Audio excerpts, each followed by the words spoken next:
اب میں آپ کو بتاتا ہوں کہ حیرت انگیز بات یہ ہے، ادھر فلسطین کا مسئلہ ہے، ادھر کشمیر کا مسئلہ ہے، ایک ہی وقت میں دونوں، تقریباً سن 48 ہے جب یہ دونوں مسئلے کھڑے ہوئے ہیں، دونوں کے بارے میں اقوام متحدہ کا طرز عمل ایک جیسا، انتہائی جانبدارانہ، انتہائی متعصبانہ. اور اس کے ساتھ ساتھ ایک بات چلیں یہاں پہ چلیں، وہ فلسطین کو تو ایک طرف رکھیں، یہ جو قادیانی ہیں ان کا جب ہم مولوی لوگ نام لیتے ہیں تو ہمارے جو دانشور قسم کے لوگ ہیں، ذرا تھوڑے سیکولر لبرل ٹائپ لوگ ہیں، وہ ویسے ہی چڑ کھا جاتے ہیں. آپ کا شیخ عبداللہ کے بارے میں کیا خیال ہے؟ وہ جو کشمیر میں رہ گیا، مقبوضہ کشمیر میں رہ گیا، آتش چنار والا شیخ عبداللہ، وہ تو مولوی نہیں ہے نا. آپ اس کی یہ کتاب پڑھیں آتش چنار، اس میں اس نے یہ لکھا ہے کہ یہ قادیانی کشمیر کمیٹی کو انفلوئنس کر کے اپنا لچ تلنے کی کوشش میں تھے. چکر کیا ہے اس کو سمجھیں. قادیانیوں کے مرکز کا نام ربوہ ہے. ربوہ کا کیا لفظ ہے جی؟ یہ قرآن میں آیا ہے، اور قرآن میں یہ لفظ آیا ہے اور وہاں پہ اس کے مطلب معنی جو معین کیے گئے، بیت اللحم اکثر مفسرین نے اس سے مراد لیے کہ ایک موقع پہ حضرت مریم کو خدشہ لاحق ہوا کہ حضرت مسیح علیہ السلام کی جان کو خطرہ ہے، تو وہ انہیں لے کے بیت اللحم، ذرا بلندی ٹیلے والی جگہ تھی، ذرا اونچائی پہ، اونچان پہ، وہاں لے کے چلی گئیں. مرزا قادیانی نے ایک چھلانگ لگائی، کہا کہ یہ مفسرین نے بالکل غلط ترجمہ کیا ہے، ربوہ تو کشمیر ہے. سمجھ آئی؟ ربوہ کشمیر ہے، اور حضرت مریم حضرت مسیح کو لے کے کشمیر آئی تھیں، اور سری نگر کے فلانے قبرستان میں ان کی قبر بھی موجود ہے. تو یعنی اس کے پاس وہی آتی تھی، میں مانتا ہوں کہ اس کے پاس وہی آتی تھی، یعنی میرا ماننا ہے کہ غلام محمد قادیانی کے پاس وہی آتی تھی، اللہ کی نہیں، شیطان کی. اور شیطان کی وہی آتی ہے، قرآن سے ثابت ہے، ان الشیاطین لیوحون الی اولیاءہم لیجادلوکم، بے شک شیاطین اپنے ولیوں کی طرف، شیطان جو ہے وہ وہی دوستوں کی طرف وہی کرتے ہیں جو انسانوں میں سے ہوتے ہیں تاکہ وہ تم سے بحث کر سکیں. وَكَذَلِكَ جَعَلْنَا لِكُلِّ نَبِيٍّ عَدُوًّا شَيَاطِينَ الْإِنسِ وَالْجِنِّ يُوحِي بَعْضُهُمْ إِلَىٰ بَعْضٍ زُخْرُفَ الْقَوْلِ غُرُورًا. تو جب قرآن بتا رہا ہے تو ہم کیوں نہ مانیں کہ اس کی طرف وہی آتی تھی، لیکن وہی شیطان کی آتی تھی. تو شیطان نے فوکس کیا تھا نا، اس نے بتایا کہ ربوہ کا یہ ترجمہ کرو.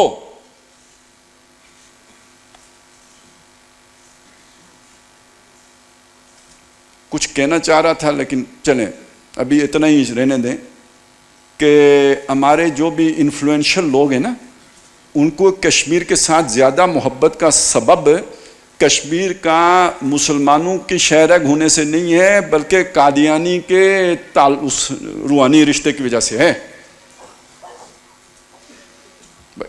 بس اتنا ہی سمجھ لیجئے، اس سے زیادہ میں کچھ نہیں کر سکتا، تو کیونکہ اور بھی باتیں کرنی ہیں.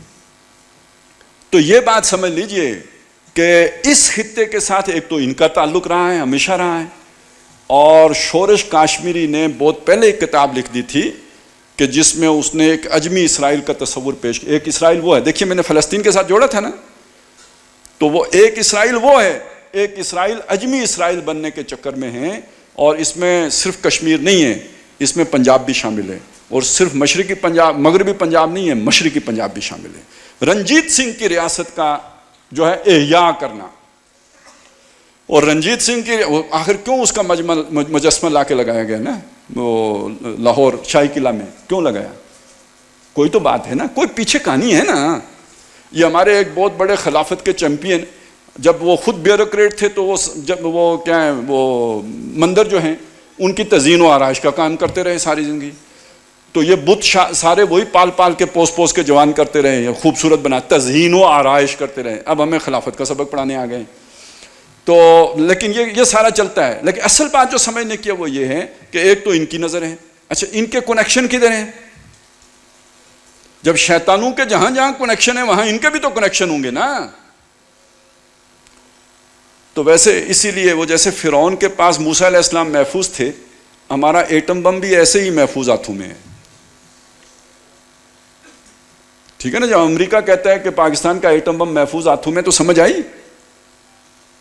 تو بہرحال اللہ حفاظت کرنے کے لیے کوئی بھی ہاتھ استعمال کر سکتا ہے، شیطان کے ہاتھ بھی استعمال کر سکتے ہیں. اللہ شیطان سے کام نہیں لے سکتا؟ لے سکتا ہے. تو شیطانوں کے چیلوں سے بھی لے سکتا ہے.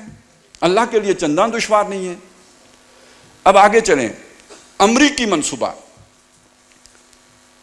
90 کی دہائی میں، وہ جو ابھی پچھلے دنوں ایک خاتون آئی ہوئی تھی پاکستان، رابن رافیل، یہ اس وقت جنوبی ایشیا کے امور کی جو ہے نا وہ ذمہ دار تھی، اور انہوں نے منصوبہ بنایا تھا کہ یہ جو کشمیر ہے اس کو خود مختار بنایا جائے، اور یہ جو روف آف دا ورلڈ ہے یہاں آ کے امریکہ ڈیرے جمائے، اور اس پورے یعنی کنٹینمنٹ آف چائنا بھی، اور کیا ہندوستان کیا پاکستان، اس سب کو مینیج کرنا. یہ سارا یہ جو ابھی آپ نے جغرافیہ دیکھا، یہ وادی سندھ و ہند، اور یہ جو دور جو آگے جو ماورا النہر تک، اس سارے علاقے کو کنٹرول کرنا آسان ہو جائے گا یہاں بیٹھیں گے.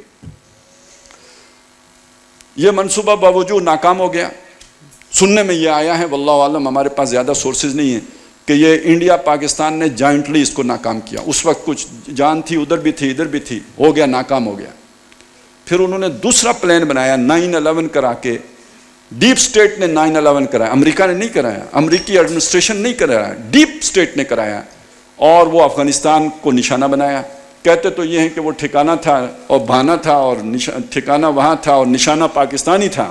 تب بھی نشانہ پاکستان تھا، اسی لیے اف پاک تھا نا. اور 2002 میں ان کے جرنیل نے کہہ دیا تھا کہ پاکستان اور سعودی عرب جو ہیں وہ کوئی عراق اور افغانستان نہیں ہیں کہ ہم ان پر فوجیں لے کے چڑھ جوڑیں، ان پر ہم نے اور طریقے سے ان کا کام تمام کرنا ہے. تو منصوبہ تو ان کا دونوں ملکوں کا تھا. وہ اللہ نے کیا، 20 سال کے بعد وہ ناکامی سے دوچار ہو گیا. اس کے بعد آگے چلیے. اب آ کے پھر یہ جو انڈیا نے کام کیا ہے نا، یہ اس مسئلے کو اٹھانے کے، یہ مودی جو ہے یہ ایجنٹ ہے پکا. جیسے ہمارے والے ایجنٹ ہوتے ہیں ایسے مودی ایجنٹ ہے، اور اس نے یہ کام کر کے بین الاقوامی طاقتوں کے لیے رستہ کھولا ہے. ابھی حالات خراب ہوں گے اور آگے بڑھیں گے، اگرچہ کہ بظاہر یہ لگ رہا ہے کہ ابھی تو بڑے امن ہے اور ٹورزم کی ڈیولپمنٹ ہو رہی ہے، لیکن یہ بعد میں ایک جیسے میچ فکس ہوتا تھا نا کرکٹ میں، تو جنگ بھی تو فکس ہو سکتی ہے نا. ایک لمیٹڈ جنگ کر کے دنیا کے 2 ایٹمی ملک لڑ پڑے ہیں، دنیا کا امن خطرے میں ہے، دوڑو دوڑو، بھاگو بھاگو، پہنچو پہنچو.